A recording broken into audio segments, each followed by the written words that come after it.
In this video, I'll show you April 18, 2021. Titus Hartford stood in front of the Calvary Chapel in Chattanooga, Tennessee, and held up. Sign that read, "The Apostle Paul taught the opposite of what Jesus taught," while the congregation drove past and into the church parking lot to attend Sunday service. As Mr. Hartford stood on a public sidewalk next to the church parking lot entrance, he greeted a parking lot attendant and informed him of why he was there. Correcting some of the oppositions to his teachings. I can't really get kicked off of public property, so I reckon I'll just stay here in the safe zone. Well, I'm in the middle of, this is not the time to do it. But later. When is the time? Tonight, this evening. Now is the only time convenient for me. Well then, And if I you guess. have the truth. Hey, buddy. Hey. What's going on? How are you? Good. Hey, man. How are you today? I'm doing well. What's your name? I'm Darren. I'm choosing not to reveal that at this time. That's okay. I was just want to introduce myself. What can I help you with today, man? Just help me get my message out. You know, it's great that you have your theological and doctrinal belief, but do you really think this is the best place to try to get that message out? Why? Yeah. The God where He changes people's lives. So why would you? Maybe there's people who want to go forward in their relationship with Jesus. Yeah, man. You know, and I know you're smart enough to where I see that you're standing on on public property. It's the sidewalk. But man, can we not just agree today, maybe not to have this happen while I have our congregation? I'm a shepherd, right? So A hireling. no, I'm called by God, brother. We don't do hirelings here. The reason you don't teach the teachings of Jesus is because you flee when you see all the wolves coming in here. I don't flee from anything, but I'm standing here in front of a person that I feel might be a wolf. So I'm going to ask you very kindly, just for the consideration of God Almighty and the congregation that comes here, church. Could we just put this thing away today? No. And then go and maybe have lunch? I'm invoking my constitutional. Mr. Delaney asks Mr. Hartford to put the sign away and leave, but Mr. Hartford refuses and states that he's invoking his constitutional rights. Traditionally, quintessential public forums such as streets, sidewalks, and parks have enjoyed strong First Amendment protections against government interference with speech. As the Supreme Court explained in the 1983 case of Perry Education Association versus Perry Local Educators Association, quote, "In places which by long tradition or by government, fiat, have been devoted to assembly. In debate, the rights of the state to limit expressive activity are sharply circumscribed. However, this does not mean that the government can never regulate speech in public forums, and in certain instances, the right to free expression can be restricted in traditional public forums, including sidewalks. While legislation restricting speech based on its content is rarely constitutional, such a law can be upheld if, quote, its regulation is necessary to serve a compelling state interest and that it is narrowly. On to achieve that end, the Supreme Court calls this test strict scrutiny, and it is the highest standard that the government must meet when arguing that a law restricting speech is constitutional. States may also regulate the time, place, and manner of expression within traditional public forums, if the regulations are content-neutral and are, quote, narrowly tailored to serve a significant government interest and leave open ample alternative channels of communication. This standard is less challenging to satisfy than strict scrutiny and is therefore known as intermediate scrutiny. In the 1989 case of Ward v. Rock against racism, the Supreme Court clarified the time, place, and manner restrictions do not need to be the least intrusive means of furthering the legitimate government interest at play. Unlike content-based regulations, that must be the least speech-restrictive means available in order to survive strict scrutiny. Here, a court would likely conclude that Mr. Hartford was well within his First Amendment rights to stand on a public sidewalk and hold up a sign expressing his religious views. When his sign was clearly directed at practitioners of a church with conflicting religious beliefs, it is difficult to imagine a situation where the government could prohibit Mr. Hartford from expressing his particular beliefs based on their content. and as Mr. Hartford carefully selected the time and location of his communication to target the Calvary Chapel congregation with his message, any time, place, or manner restriction against Mr. Hartford holding up his sign would most likely fail to leave ample alternative channels to reach his audience, even if the government could identify a significant government interest that the regulation of his speech could advance. Yeah, I know, but there's also a thing to where there's a legal thing that says that you become, legally, if you become a public nuisance, and we feel that it is, I can call Chattanooga. Well, then call the police. There it is. And then say that you If I'm breaking the law, arrest me. You're making a scene right now, aren't you, Sergeant? Am I correct in my understanding, sir, of the law? If he and I are having a problem with people and we're causing an upright and a scene in front of people, is that? Would you mind if I talk to him? Yeah, you're welcome to talk to him, but you ain't gonna get nowhere. No. I mean, I'm ready to have a Bible study. Well, then come on inside and talk to me. Just get your Bible. Let's go open it up. I don't want to play into your hand because I know what happens when I go in there. Then I become have subject you ever been to in here your, before? Yes, you have, haven't you? Yeah, I have. I know exactly who you are, bro. You don't think I remember who you are? Why can't we just go inside and have a civil conversation, you and I, that we were not out here making a fool of ourselves? Well, when I get done doing what I'm doing, I'll call you or email you. Just leave me your contact information and we'll go from there. No, this is not working well for me. Okay, well, I'm sorry. You should have put your house on more solid ground. Listen, man, can you do me a favor? Could you just not let me listen to that, please? I'm asking you as a man to man. That's all I'm asking you for. There's no reason to stop this. Preach from the rooftops. Well, number one, you're on the street corner, okay? It was wrong. Well, and your message is going to fall on deaf ears here, okay? It might, but it also might fall on some good ground and bring forth fruit. So listen, man. Nobody here is paying any attention to your side, okay? I think I'm making a big demonstration. Did you see that? Todd, number one, you don't have my permission to film me, so don't film me anymore. I can film you all I want. I said no, sir.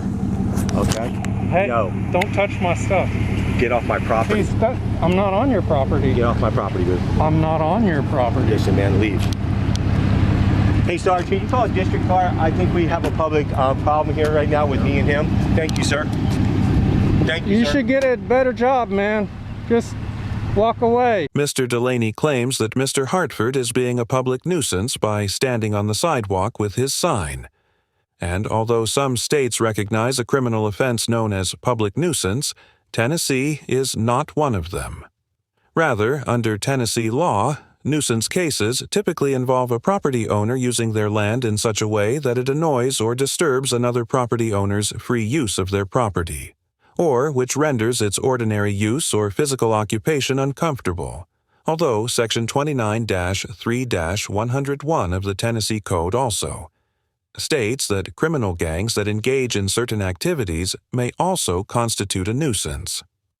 Although the statute does include as a nuisance, quote, any place in or upon which quarreling, drunkenness, fighting, breaches of the peace are carried on or permitted.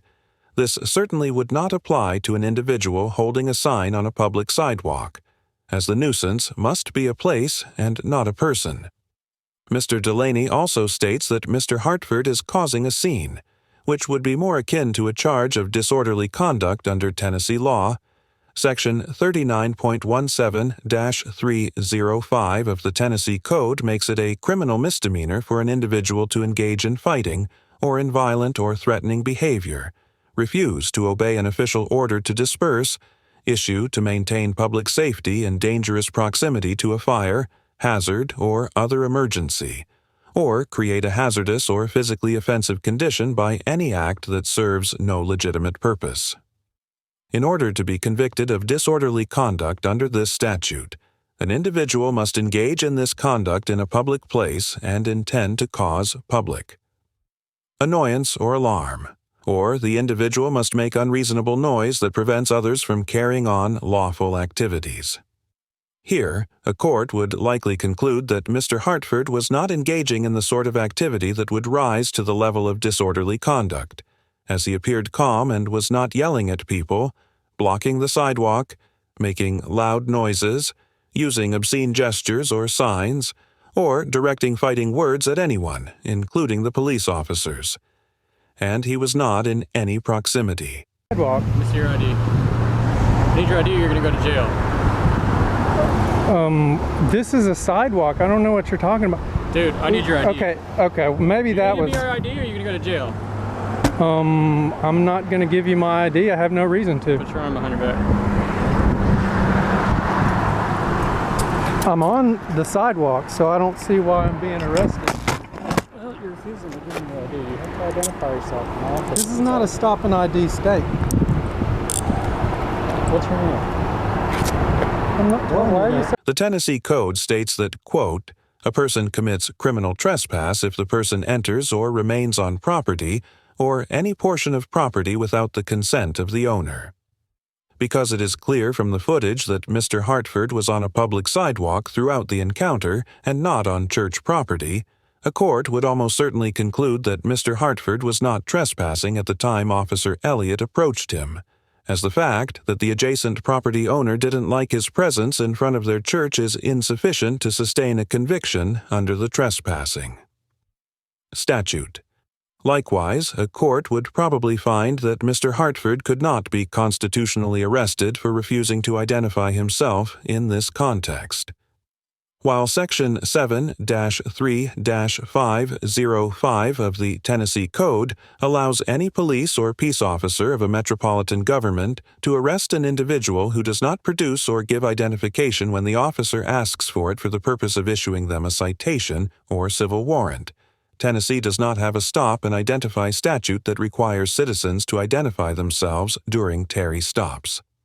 And even if it did, Elliott would have no articulable basis to argue that he had a reasonable suspicion that Mr. Hartford was involved in criminal activity, as Mr. Hartford was simply exercising his First Amendment rights on a public St. Tennessee's obstruction statute, which is codified in Section 39-16-602 of the Tennessee Code, similarly does not allow officers to arrest an individual for refusing to identify themselves, as the statute only makes it an offense for an individual to, quote, intentionally prevent or obstruct anyone known to the person to be a law enforcement officer from effecting a stop, frisk, halt, arrest, or search of any person by using force against a law enforcement officer or another.